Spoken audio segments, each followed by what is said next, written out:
Let's see. What do I need for herding? I mean, I've got a fan, a sword, a knife, a dog for tracking, a binoculars for seeing, because I can't see very well, and a keyblade for opening people's hearts. You know what? I think I might be the best shepherd all around. Well, what about me? What about you? I'm a shepherd too. Really? Yeah, the best shepherd that ever lived. Well then, let's find out, shall we?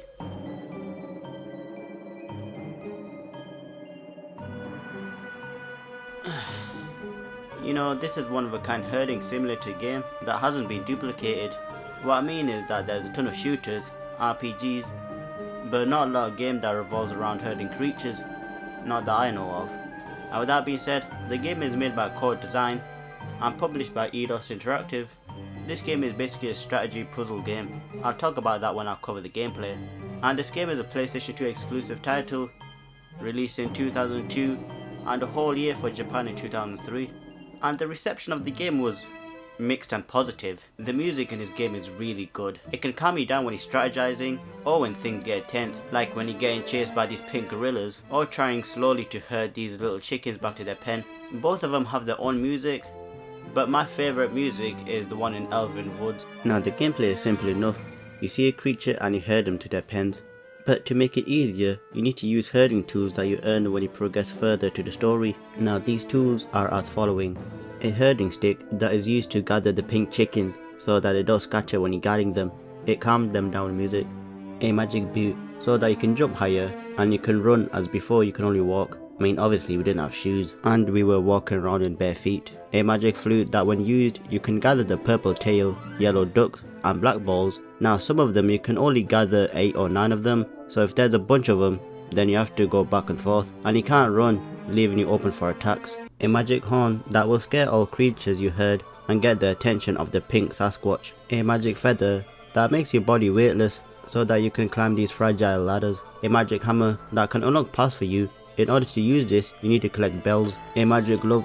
With these, you can move these heavy blocks out of the way, but you can only move them if you push the side that have paw prints on them. And finally, a magic outfit.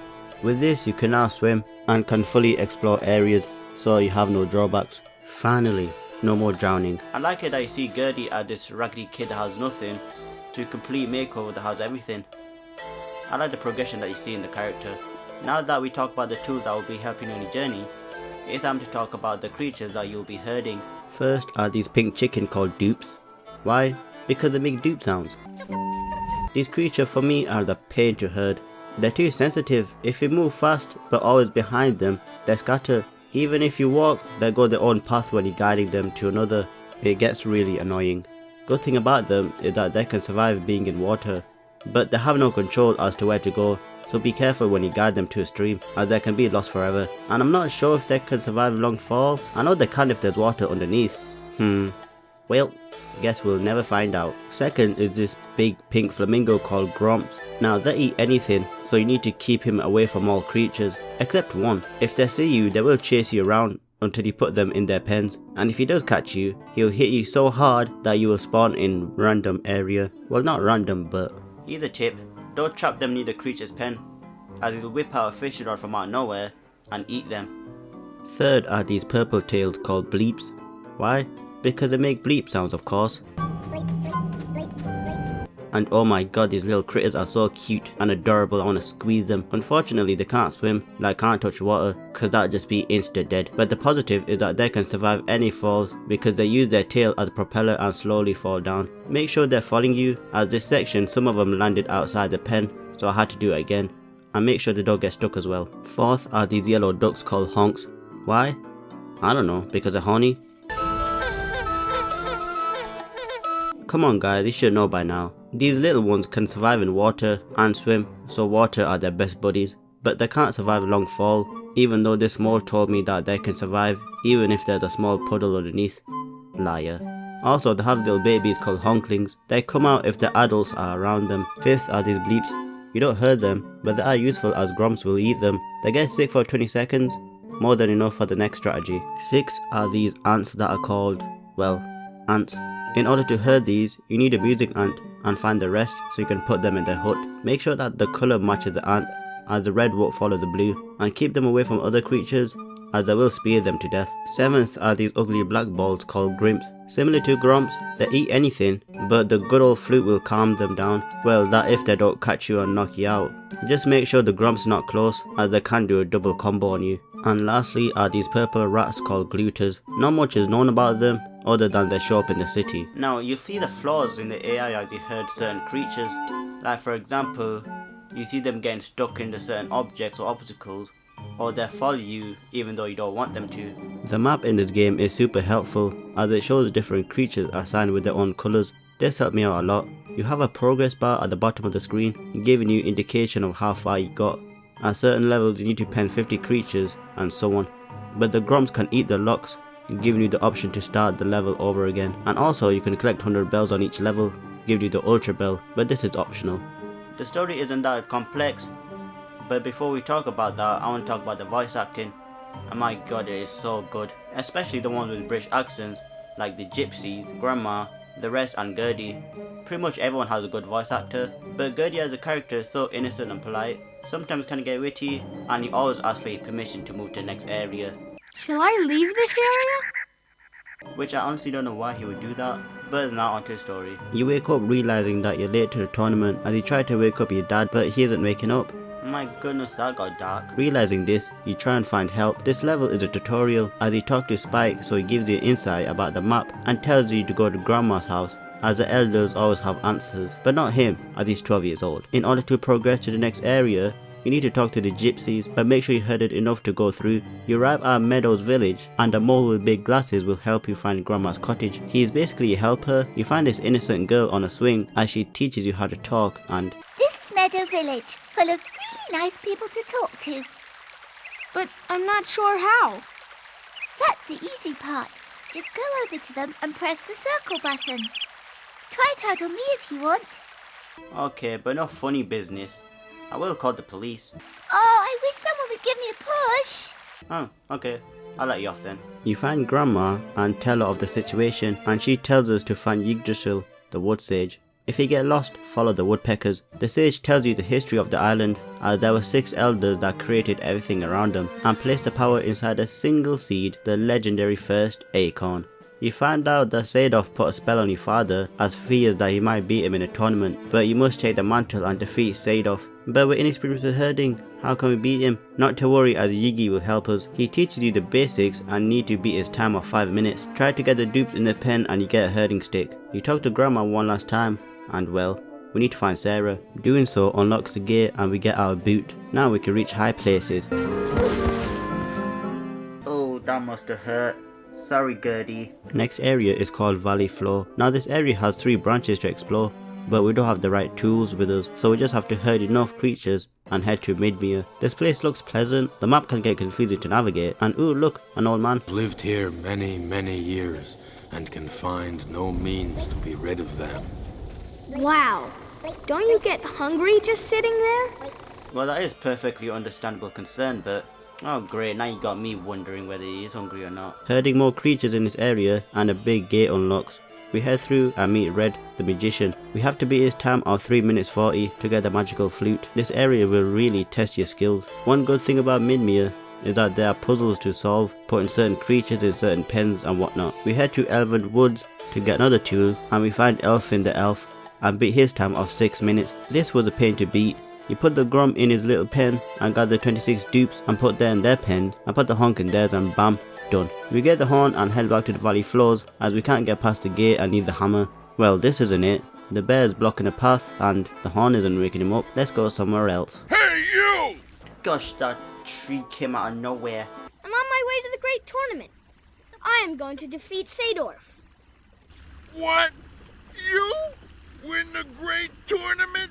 Defeat Eidos? You are a funny kid. Are you mocking me? Don't take it personal, kid. But you couldn't even make the journey. I bet You couldn't even find your way across this little stream.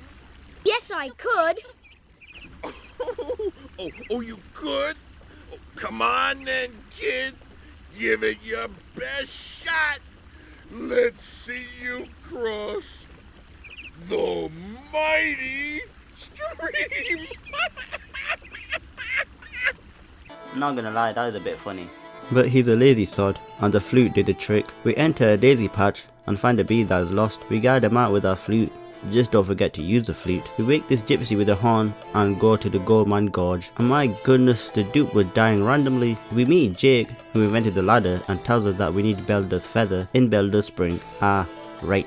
That's why they were dying. Let's head to Belder's Spring and see this ghost, shall we?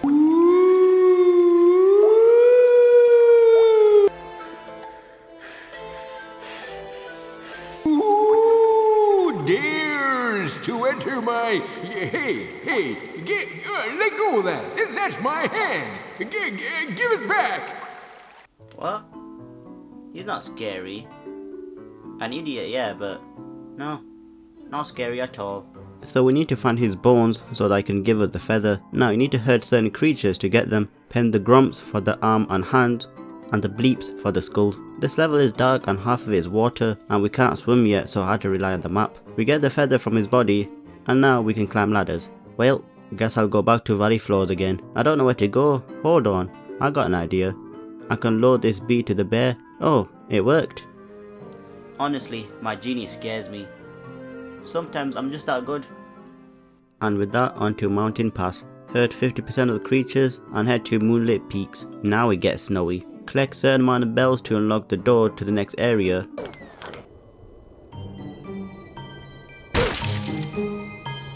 Oh shit, how do we get out now? What?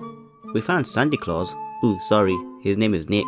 And with that he disappears. We go through the gate that we unlocked and find a leprechaun called Porrick, and he has a crap ton of gold. He kicks us out and the mole tells us to scare him by going beside the pot of gold. So we got to sneak Metal Gear style by walking when he's asleep, but if you get caught, hold it right there, you thieving mite! It's back to the beginning. Okay, we just killed the poor leprechaun. But that doesn't matter now that we got the hammer from Porrick. We go back to Elven Woods and open the gate. Just remember to collect the bells to do so. We go to Forest Glade, hurt 5% of creatures, and travel to Crystal Lake. And again, this is mostly water and puzzle solving, as you need to find bells to utilize a hammer and open paths. We find a mole in his house, but we need to find the door that leads underground to his house. And finally, after searching forever, we find it. The mole gives us magical glove, and with that, we head to the temple in Midmere. We need to complete the puzzle by herding creatures and obtaining shapes, so that the door will open and enter the ancient temple. This place is riddled with easy puzzle solving, and the camera is a huge issue as the level is narrow.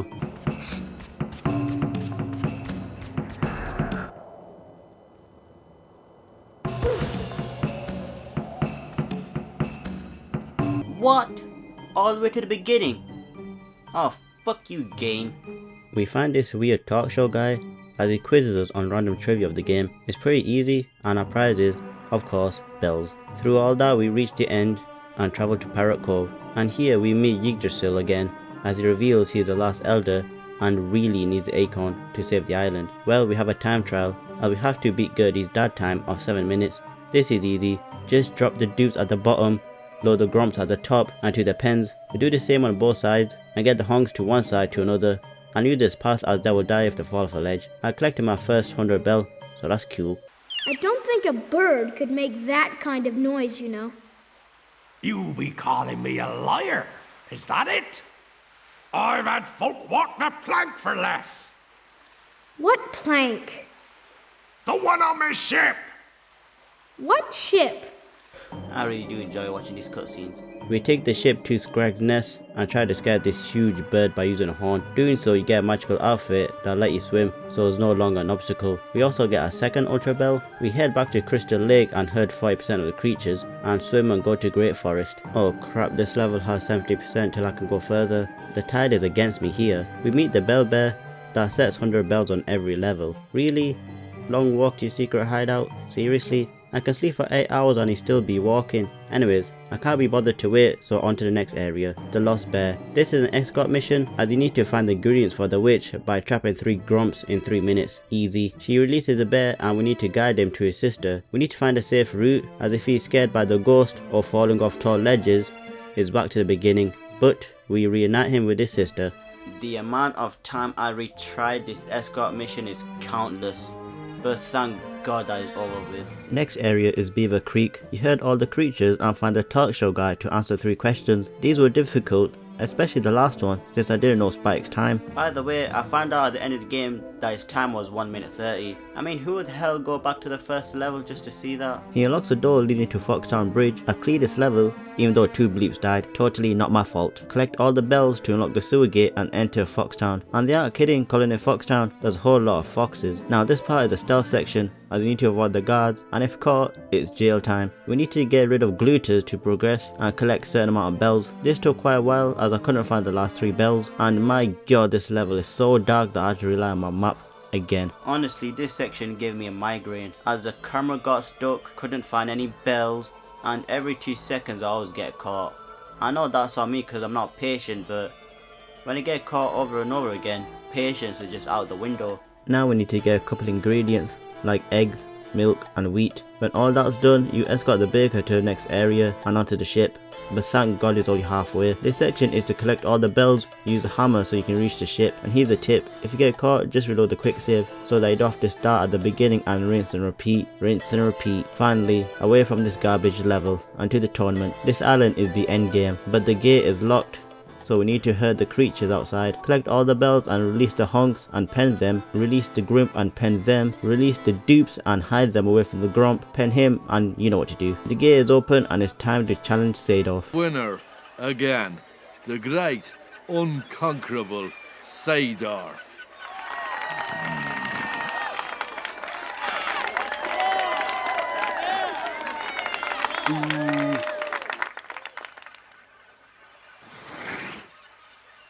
I know I can't replicate my laugh when I first time saw it, but when I did, oh my god, it was just too funny. I have to beat his time of 3 minutes.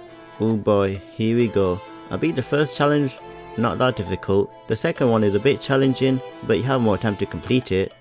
And the third was just too easy. We beat Eidos and win the tournament and get crowned as a new champion and the best herder. We wake up Gerdy's dad from his spell and have a party with people we meet along the way. Another happy ending. And that's my review for Herdy Gerdy for the PlayStation 2. Honestly, this game is a really good one. I mean, yeah, at the end I got kind of frustrated, but for the most part I enjoyed it. Well, for starters, it's unique. I like the progression of Gerdy, using herding tools and solving puzzles and a whole lot more. But yeah, like I said, Foxtown really did annoy me. But other than that, the game gets 2 thumbs up. And that being said, make sure to like, subscribe and share. And I'll see you in the next video. Bye bye. And bam!